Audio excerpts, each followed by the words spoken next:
Hai, Assalamualaikum, salam sejahtera. Anda bersama saya Zamiro dalam Next Step Respond.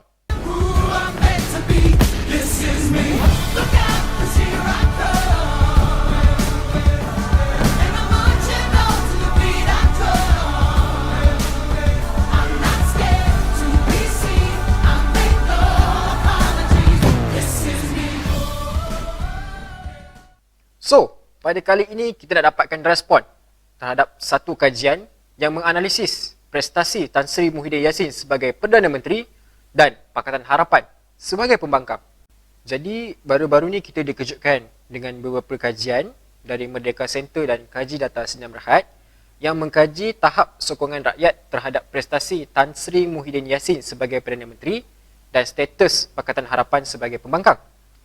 Jadi, melalui kajian itu, yang dibuat oleh Merdeka Center dan Kaji Data yang merupakan sebuah badan perhubungan, badan penyelidik bebas yang mengkaji sokongan rakyat, menyatakan bahawa masing-masing 51% dan 58% sokongan rakyat telah beralih kepada Tan Sri Muhyiddin Yassin sebagai Perdana Menteri.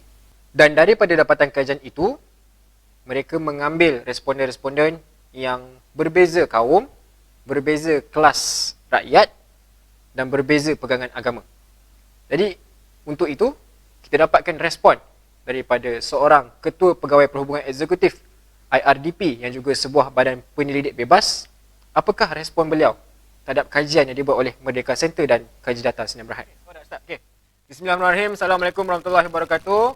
Tuan Syekh Huzaifah daripada IRDP sebagai Ketua Pegawai Perhubungan Institute for Research and Development Policy. Jadi kita buat panggilan dari Next Step Malaysia untuk slot pada kali ini, analisa tentang sokongan terhadap Tan Sri Muhyiddin Yassin sebagai Perdana Menteri. Jadi untuk pengetahuan Tuan Syekh Huzaifah, baru-baru ni kita dikejutkan dengan dua kajian daripada Merdeka Center dan Kaji Data Sdn Bhd yang mengatakan bahawa keputusan majoriti rakyat Malaysia sebanyak 51% menyokong kepimpinan Tan Sri Muhyiddin Yassin sebagai Perdana Menteri. Jadi IRDP sebagai salah sebuah badan penyelidik bebas sama seperti Merdeka Center dan Kaji Data, apa respon IRDP terhadap kajian yang telah dibuat oleh Merdeka Center dan Kaji Data Sdn Bhd?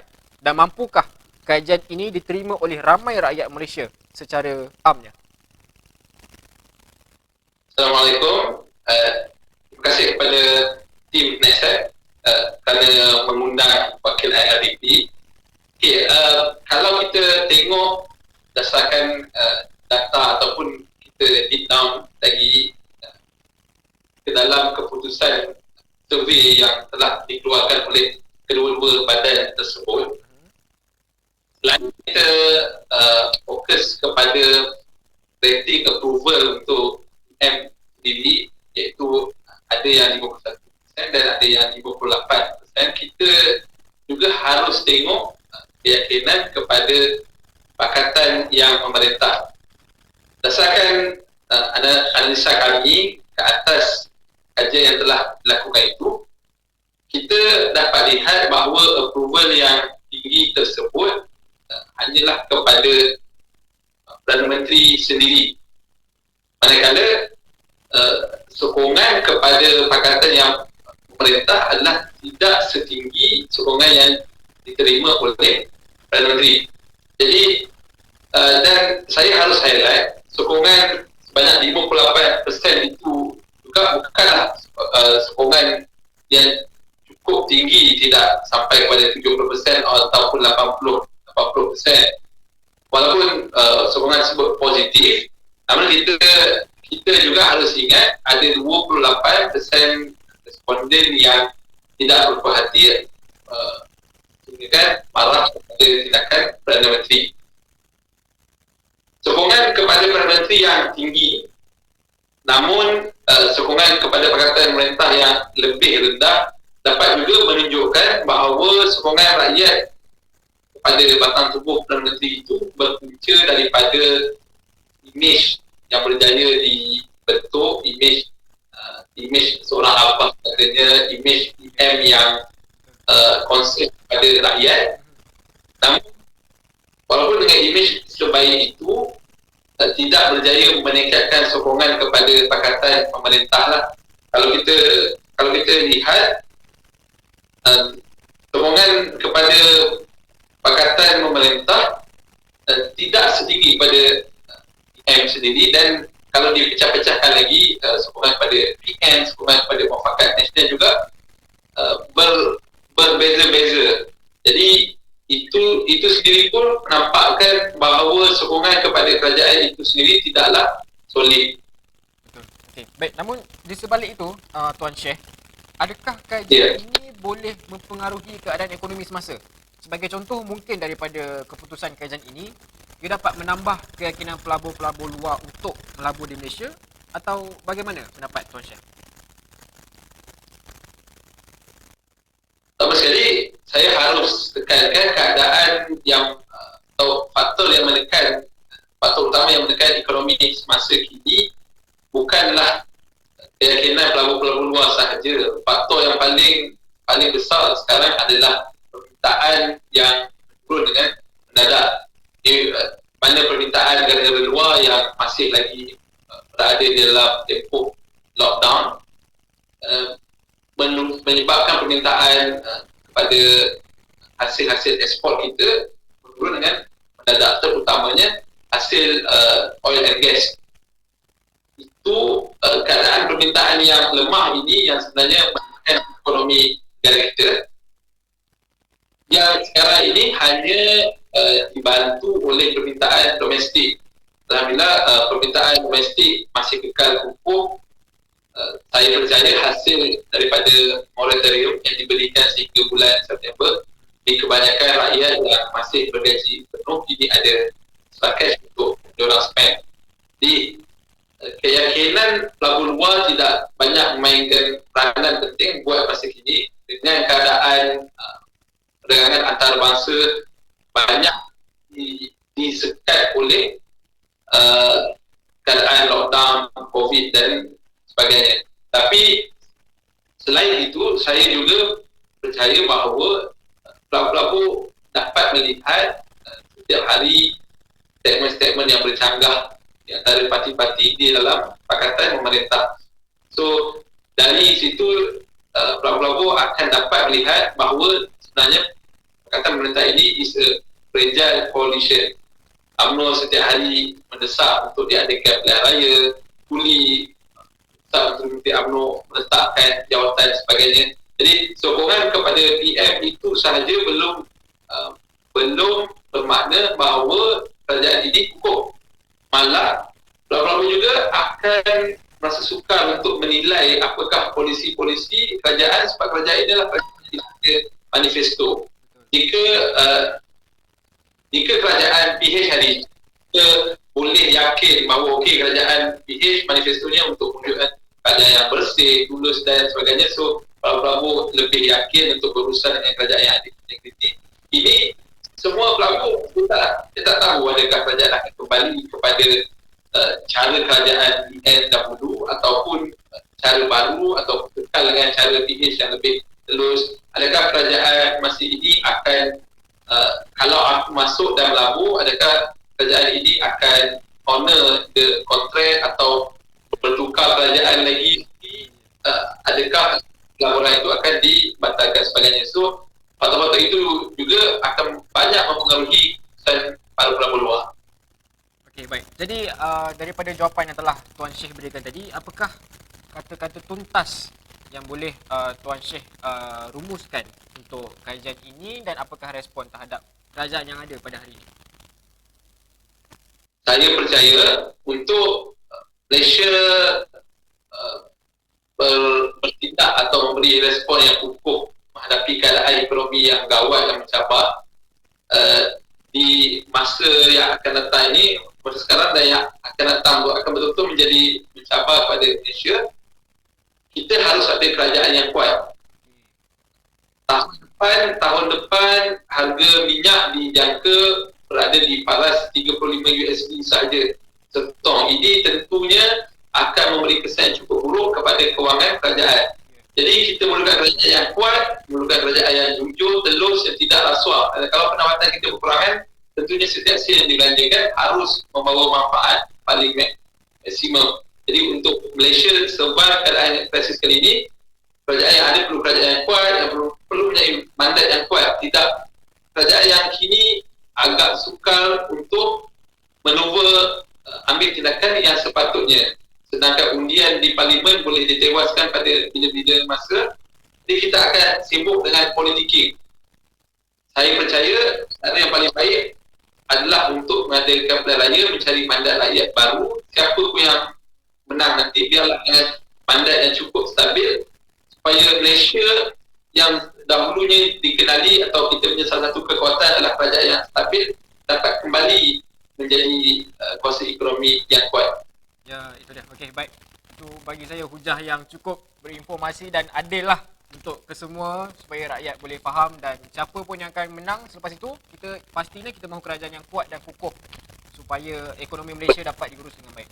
Baik, jadi setakat itu saja Tuan Syekh untuk slot analisa pada kali ini. InsyaAllah jika ada slot yang lain selepas ni, kita akan berusaha sekali lagi. InsyaAllah. Baik, terima kasih. Assalamualaikum warahmatullahi wabarakatuh. Okey, kita dah dengar pandangan daripada seorang wakil daripada Badan Penyelidik Bebas IRDP. Jadi sekarang ni kita dengarkan pula pendapat daripada YB Faiz Fazil. Okey, bismillahirrahmanirrahim. Assalamualaikum warahmatullahi wabarakatuh. Pada YB Faiz Fazil, Adun Permatang Pasir merangkap Jawatankuasa Amanah Nasional. Jadi kita buat panggilan daripada Next Step Malaysia untuk slot kali ini tentang analisa kaji selidik sokongan terhadap Tan Sri Muhyiddin Yassin sebagai Perdana Menteri. Baru-baru ni kita dikejutkan dengan kajian daripada Merdeka Center dan Kaji Data yang menyatakan bahawa rata-rata rakyat Malaysia menyokong kepimpinan Tan Sri Muhyiddin Yassin. Dan daripada kajian yang dibuat ini, kita dapat lihat rakyat sudah kurang percaya terhadap Pakatan Harapan, malah keyakinan rakyat terhadap Pakatan Harapan semakin berkurang. Jadi pada pendapat YB terhadap kajian ini, adakah kenyataan ini benar dan adakah kajian ini relevan untuk kita terima sebagai rakyat Malaysia? Okey, kajian ada benar atau tidak, ya subjektif.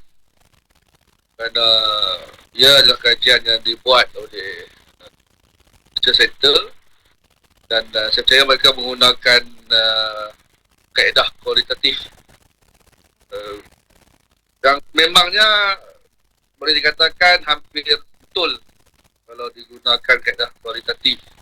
Walaupun kajian ini tidaklah mencerminkan keadaan sebenar pilihan raya kerana kita belum kempen dan sebagainya, dan kajian juga hanya melibatkan tentang rating beliau di kalangan rakyat. Dan memang kebiasaannya bagi seorang Perdana Menteri baru yang akan mendapat rating yang tinggi. Dan di saat ini kajian itu relevan untuk parti-parti Pakatan Harapan mengambil satu pendirian yang tegas, yang jitu, serius bahawa populariti Pakatan Harapan itu merosot, tidak dapat disangkal pada keputusan PRK yang latest menunjukkan undi yang kita perolehi agak rendah dibandingkan dengan undi Barisan Nasional. Tapi ia bukan faktor penentu kepada pilihan raya umum. Kerana biasanya PRK ini pemilih luar tidak balik, pemilih muda yang memang kita ketahui adalah pengundi Pakatan Harapan, dan juga KPKP belum dilakukan secara menyeluruh. Walaupun rating ini juga tidak harus diambil mudah, ringan, dan ia juga relevan dengan keputusan PRK yang baru ini. Jadi bagi saya yang pertama, rating Tan Sri Muhyiddin yang kita dapat daripada Merdeka Center, kita juga perlu melihat kepada salah satu daripada kajian yang dibuat itu menunjukkan ratingnya telah mula menurun dari 72% pada 67%. Mana kata mana-mana Perdana Menteri pun tambah kelemahan, dia akan berhadapan dengan beberapa situasi, beberapa masalah atau isu rakyat akan menyebabkan ratingnya semakin lemah, semakin menurun. Dan ini adalah perkara biasa. Zaman Tun Abdullah Badawi juga begitu, zaman Menteri Najib juga begitu. Ya. Di awal mereka memang rating tinggi. Jadi walaupun seperti saya tegaskan tadi, Pakatan Harapan tidak boleh mengambil ringan perkara ini. Baik. Dan yang kedua saya nak tegaskan, Pakatan Harapan perlu mencari gelombang baru. Ya. Kerana rakyat Malaysia ini secara psikologi dan emosinya suka kepada gelombang-gelombang baru. Ya. Baik itu apabila harapan pada 14 yang lalu kita mencipta gelombang baru, untuk gelombang di mana isu rakyat itu, isu generasi satu. Yang paling penting adalah gabungan Pakatan Harapan ini. Kalau kita berjaya menggabungkan Pakatan Harapan yang sekian lama diketuai oleh Sri Anwar Ibrahim dapat bersama dengan Tun Mahathir yang mencipta gelombang baru. Jadi bagi saya, dalam keadaan kita tidak ada gelombang hari ini, saya percaya bahawa gabungan semula, penyatuan semula Datuk Seri Anwar Ibrahim dan juga Tun Mahathir itu akan mencipta gelombang baru dengan rakyat. Sebab rakyat ini dia akan berubah sebenarnya mengikut isu, mengikut gelombang. Jadi ini pun penyatuan Datuk Seri Anwar dan Tun Mahathir belum benar-benar uji secara realitinya, kerana Datuk Seri Anwar sebelum ini berada di dalam penjara. Tapi hari ini dia berada di luar, dan gabungan baru ini lembengkan segala kekuatan Pakatan Harapan ini. Segala sokongan rakyat itu, saya percaya dengan keadaan ekonomi hari ini kita mampu untuk menggoncang pengaruh Barisan Nasional hari ini yang hanya berpremiskan kepada sistem perkauman. Tadi apabila mereka membentuk kerajaan pintu belakang, berpremiskan kepada perkauman. Bila mereka memerintah, mereka berhadapan dengan kesukaran, kerana tidak realistik gabungan itu, premis itu dengan keadaan demografi Malaysia yang majmuk. Jadi bila tuntutan dibuat oleh kaum lain, mereka berhadapan dengan kesulitan kerana mereka janjikan kepada rakyat selama ini mereka nak bentuk kerajaan Melayu Islam. Tapi bila mereka bentuk kerajaan, mereka gagal untuk melaksanakan apa mereka kotakan. Contoh, kalau dulu mereka champion dalam isu BMF, hari ini BMF tidak disuarakan lagi. Sepatutnya apa yang mereka perjuangkan sebelum ini menjadi dasar kerajaan hari ini. Sebab itu saya tanya kali sebelum dalam statement saya pun saya telah keluarkan di mana BMF itu sebagai dasar kerajaan, dan juga tuntutan oleh masyarakat Cina. Walaupun medical school tu saya menyokong, tapi pada hakikatnya kerajaan Pakatan Nasional ini berhadapan dengan satu sukar. Kerana bagaimana mereka nak mengimbangkan permintaan ataupun tuntutan masyarakat Cina untuk penambahan sekolah medical school, sedangkan mereka telah membawa satu sentimen baru kepada rakyat ataupun satu agenda baru, iaitu kerajaan Melayu Islam. Jadi mereka speed. Ini belum kita bicara lagi tentang janji PAS selama ini.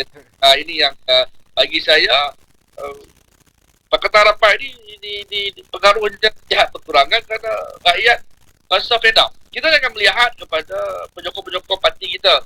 Penyokong parti kita sudah pasti mempunyai sentimen yang berbeza dengan rakyat. Rakyat tidak melihat pada kekuatan parti, kekuatan koalisi itu.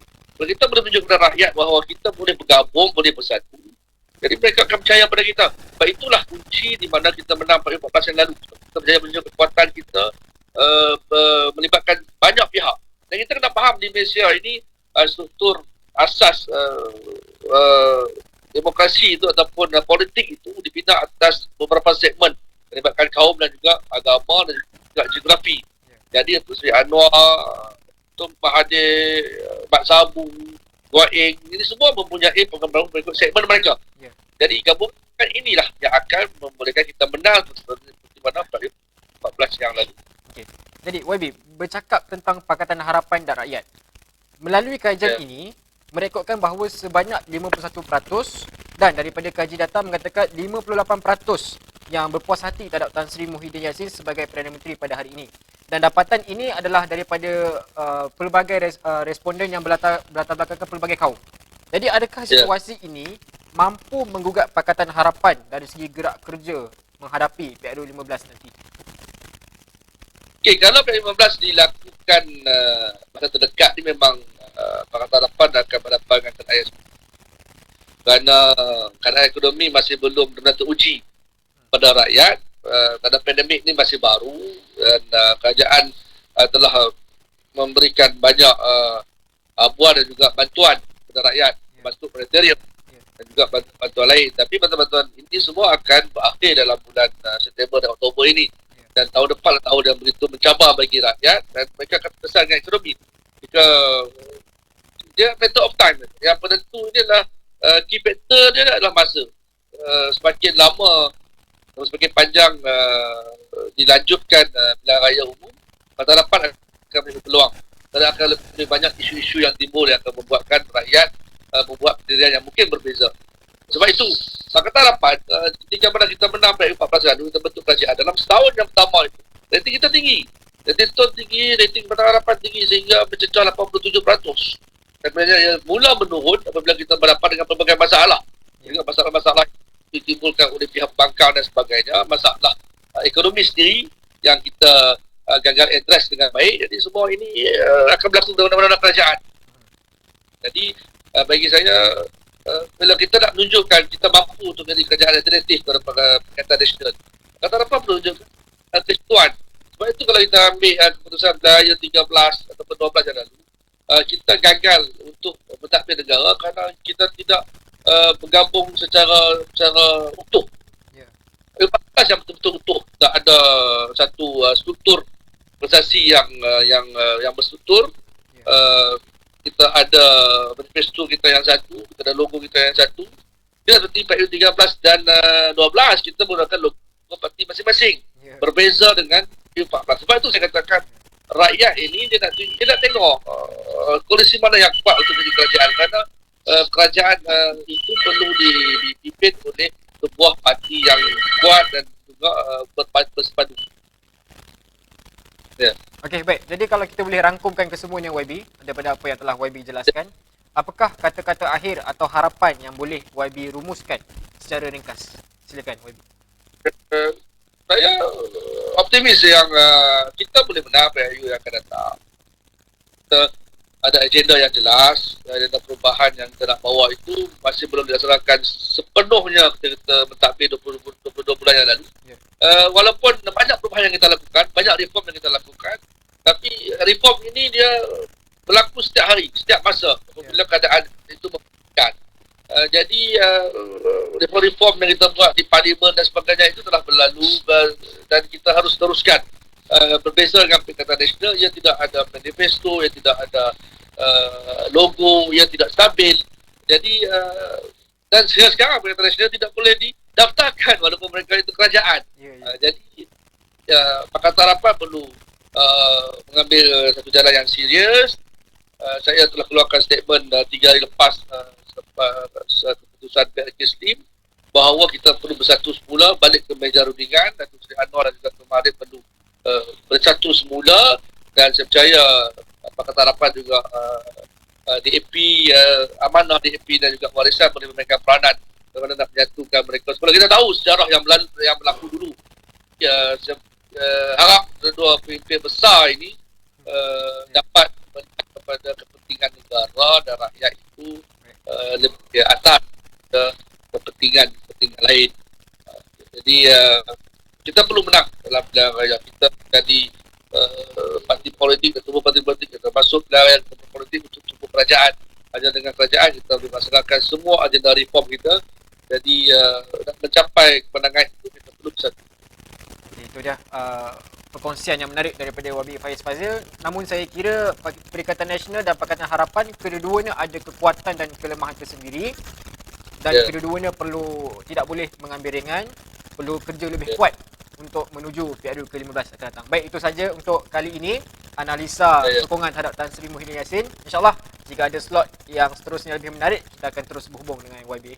InsyaAllah. Terima kasih YB. Assalamualaikum warahmatullahi wabarakatuh. Okey, jadi kita dah dengar respon dari dua pihak tadi. Jadi secara tuntasnya, sebagai rumusan boleh saya sebut, sebagaimana yang disebut oleh Tuan Syekh Huzaifah, bahawa kajian yang dibuat oleh Merdeka Center dan Kaji Data tidaklah menggambarkan keseluruhan ekonomi dan sosiopolitik yang berada di Malaysia. Begitupun, seperti apa yang disebutkan oleh YB Faiz Fazil, Pakatan Harapan tidak boleh mengambil mudah, tidak boleh mengambil ringan terhadap kajian ini kerana terbukti bahawa sokongan rakyat berbilang bangsa kepada Pakatan Harapan semakin berkurang. Oleh itu, pada saya, Perikatan Nasional dan Pakatan Harapan kedua-duanya mempunyai kekuatan dan kelemahan tersendiri.